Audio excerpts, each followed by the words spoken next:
зале Национальной библиотеки имени Николая Доможакова звучит отрывок из произведения Николая Доможакова «В далеком Аале».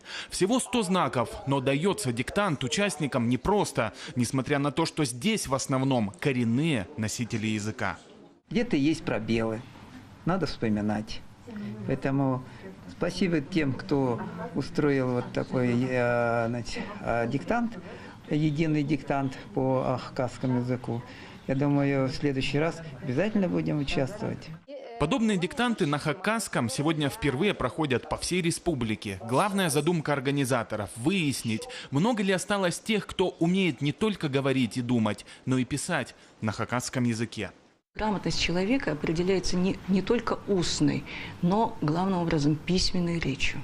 Поэтому даже по закону считается, что грамотность человека определяется умением знать орфографию, пунктуацию и так далее. Поэтому сегодня есть возможность убедиться, какое количество людей действительно знает язык, его письменную речь. Вот. Это верный и самый главный индикатор и показатель грамотности населения. О том, как важна культура письма, как никто знают книжные издатели. В республике создана школьная программа по изучению национального языка. В 80% школ хакасский обязательный. Сейчас такая проблема стала. Дети слабо владеют языком. Теперь вот Министерство образования нам ставит задачу, как же обучать этих детей хакасскому языку. А эти все у нас учебники для тех детей, которые в совершенстве владеют языком. А вот вторая линия, это для детей, которые слабо владеют или вообще не владеют. Мы тоже сделали программу. Сохранение национального языка для правительства – приоритетная задача. В республике даже создано профильное министерство. И получается так, что изучать хакасский язык сегодня не только полезно, но и выгодно. 100% есть учебников, мы их разработали. Утверждение на федеральном уровне. Немногие это сделали, но сделали. Мы платим заработную плату выше на 15% учителям. Мы платим студентам, кто изучает хакасский, учится на учителя хакасского языка, стипендию доплачиваем 2000 рублей. То есть вот те шаги, которые сделали, что это основа. Малые деревни сохранили, дом учителя. Для популяризации культуры в Хакасии проводится масса мероприятий, от национальных праздников с широким размахом до молодежных форумов.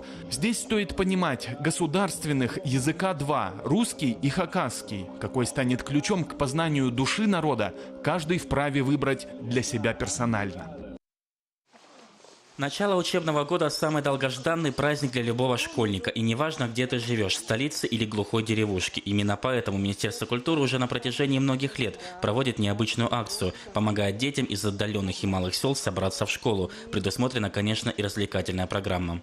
Выбрали целью посетить отдаленные уголки, отдаленные села нашей республики, например, такие как Аал, Верхняя Тёя, чтобы провести познавательное мероприятие с детьми, которые не имеют возможности приехать на такие события в наш город.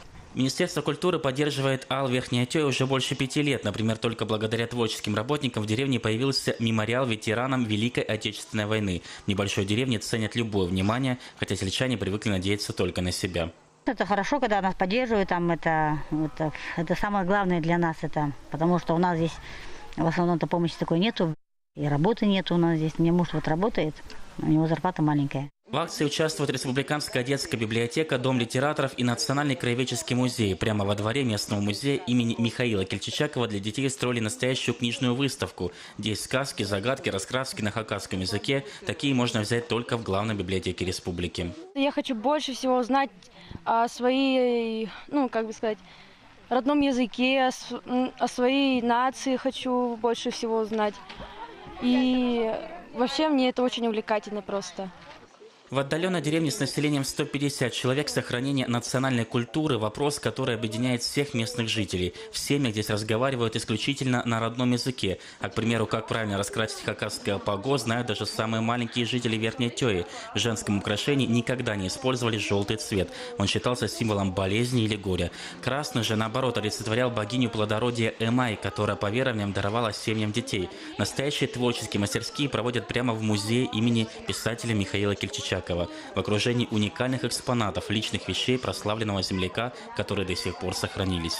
Вот эта вот пишущая машинка – экспонат Михаила Ильмеевича Чичакова. На нем он печатал свои произведения, пьесы «Медвежий лог» и «Всходы». Последние годы Михаил Ильмеевич Чичаков, когда уже не мог даже писать, да, он оговаривал свои произведения в кассетный магнитофон. В завершении праздника столичные гости вручили ученикам подарки, наборы школьных принадлежностей. И хватит на весь учебный год. В Верхней Оте есть только начальная школа. В ней учатся 10 детей. Еще один мальчик и девочка в этом году пойдут в подготовительный класс.